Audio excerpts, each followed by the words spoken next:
former coworker asked me a very profound question one day, and it was asked in all seriousness because I had just said to him that I was a decisive person. And so then he asked, "How do you know if you're making a good decision?" Now, that is a $1,000,000 question, and it's one that people ask themselves every single day. And so we're going to discuss that struggle right here in The Death of Prudence.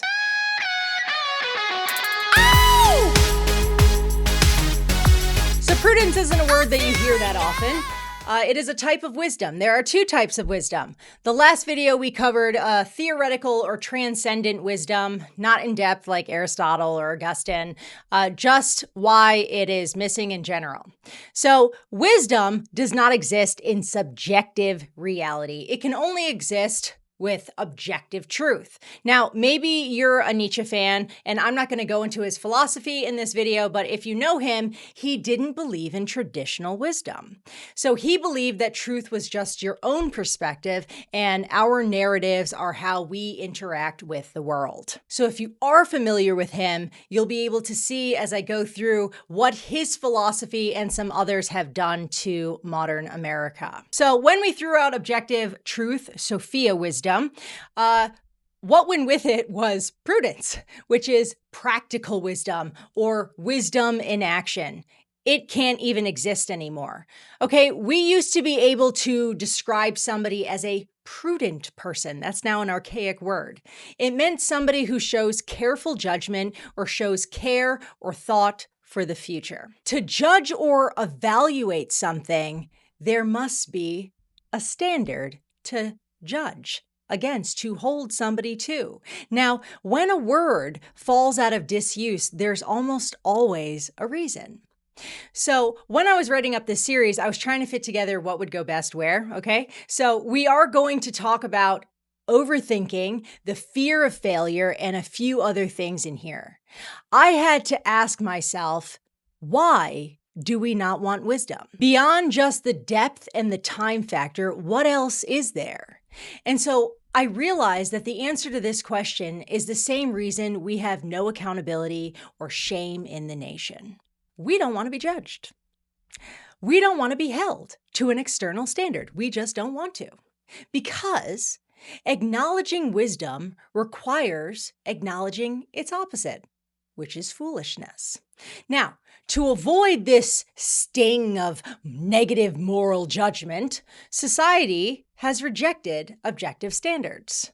But then, because people map their behavior directly to their identity, like their behavior and their identity are one and the same, being wrong feels like an execution. But that's just the beginning. A whole slew of things have come out of this mayhem of postmodernism. So something has gone deeply wrong with how we view the mind. People are not practicing critical thinking or synthesis. They think they are. A good chunk of people in America are trapped in an endless loop of overthinking. And you know what? Let's just throw in Europe and a good chunk of the rest of the Western world, okay? Overthinking is what psychology has deemed to be rumination. They repeat the same exact mental patterns, worries, and surface level thoughts over and over and over, mistaking this internal noise for depth or reflection. Now, I want to stop here for a moment because of that word, rumination. Rumination was a great word, and it was usurped by psychologists. Usurped, that's what I said. I hate psychology and therapy culture. I do. They take all kinds of good words and ideas, and then they distort them. And so rumination was a really beautiful word that meant deep reflection, musing, or contemplation from philosophy. Similar to meditation in Christianity, which is solely focused on scripture, not the meditation of Eastern practices, which originally was to empty the mind and then focus on the breath, and then now it's focus on whatever is new or whatever works. Nietzsche wrote in The Genealogy of Morals a hilarious quote about mankind that doesn't make sense anymore if you view rumination as overthinking. I think a lot of people, they hear about Nietzsche, they've never actually read him. He was a brilliant man. He says this: One skill is needed, lost today, unfortunately, for the practice of reading as an art. The skill to ruminate, which cows possess but modern man lacks. This is why my writings will, for some time, yet remain difficult to digest. This is a man who said, if you're going to read him, you're going to have to ruminate.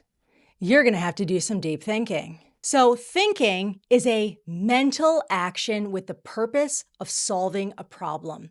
It is by nature productive. Overthinking is not thinking at all. It's actually more just like being in your head. Hopefully, you have noticed that modern psychology and neuroscience have been eagerly importing some watered-down Eastern religious practices and then treating them as clinical medicine. When I was looking some stuff up, like what is overthinking in psychology, I actually went to a website on verywellmind.com, how to know when you're overthinking. And to overcome your overthinking, it was like, do meditation, turning inward. Practice self-acceptance, turning inward. Challenge negative thoughts, also looking inward. Now, I have to ask a question. Who decided what constitutes as a negative versus a positive thought in the first place? Now, when everybody looks inward, by making the individual's mind, both judge and jury, modern wellness culture has isolated people from objective standards, a shared reality, and communal wisdom. So instead of searching outward for truth, virtue, or synthesis, people are instructed to endlessly police their own internal states. So everything comes from within the person. I am actually unaware how people interact with reality on a day-to-day basis.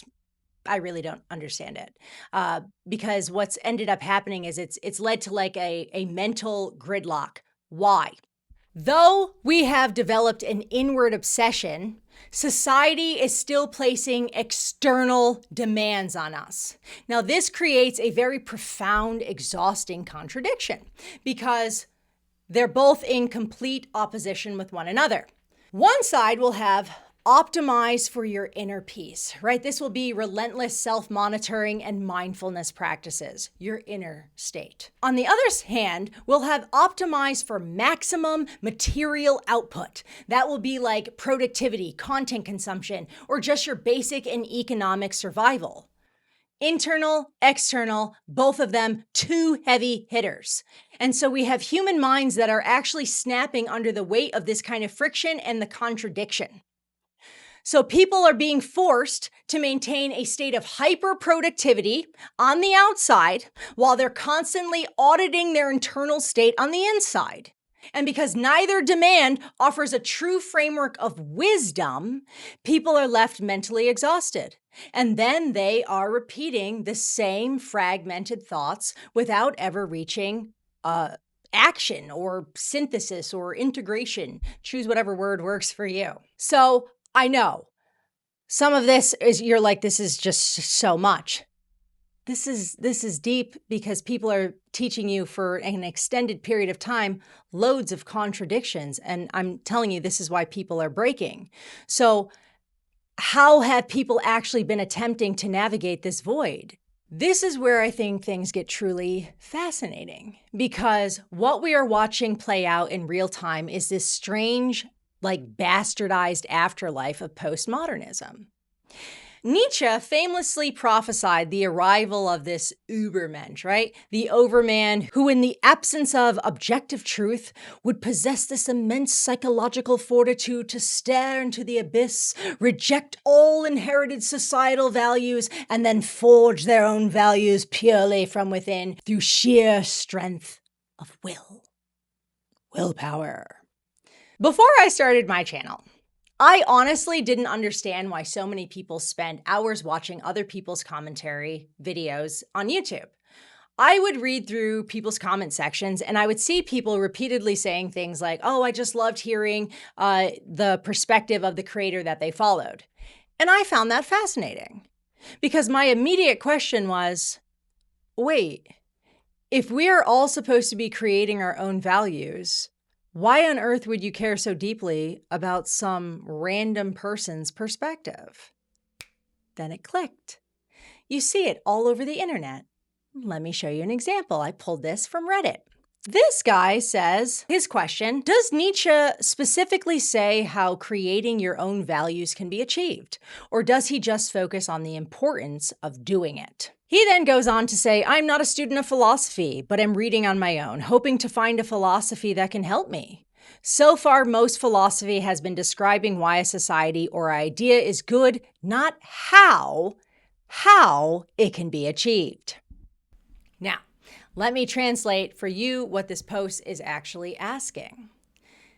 This person is genuinely asking if Nietzsche provided a step-by-step framework for how to make your own values. They are essentially looking for an Ubermensch manual. And I probably shouldn't laugh because this is real. This is a real question. But if Nietzsche were alive, to hear somebody ask that question, the herd that he talks about, the herd insults, they would be flying out of his mouth before he could even catch his breath. This was Nietzsche's fatal error, or I would even say his disservice to mankind. He dropped a brutally elitist philosophy intended for an extraordinarily rare fraction of humanity. And it got diluted down into the herd, a mass population now falsely convinced that they possess the cognitive bandwidth, the willpower, or the psychological architecture to become an Ubermensch. So many other people have studied this outside of just philosophy. I found Professor Robert Keegan. He mapped this exact phenomenon decades ago in his book, In Over Our Heads, The Mental Demands of Modern Life. So Keegan split human adult development into stages, noting that the bulk of adults are stuck in stage 3 of 5. And it's called the socialized mind. Okay, so when this study was done years ago, so when he was collecting data, it was in like the 80s or the 90s. And he said that roughly 2/3 of the population never reached stage 4, which is the self-authored mind, which you've probably heard Jordan Peterson talk about, self-authorship. That's the stage where you actually construct your own internal compass, you set your own boundaries, and generate your own values. Honestly, today, with the algorithm-driven industrial level tribalism, that stage 3 number is likely significantly higher. It's probably like 75% of the American population. So stage 3 is inherently referential. What do I mean? It relies entirely on external cues, societal expectations, and an outside authority to know what to think and how to feel about certain things. Now, there is nothing inherently wrong with looking to other people for inspiration. It's very human. This is a stage of human development. I remember it very well. The trap of our modern moment is denial. We have millions of people who desperately want the aesthetic of being a stage 4 self-authored individual without putting in any of the actual work to get there. So they want to skip out on the trials, the friction, the mistakes, the failures, and then jump straight into looking like this independent thinker. And we're going to dive deeper into this in the next video, the aesthetic of intellect.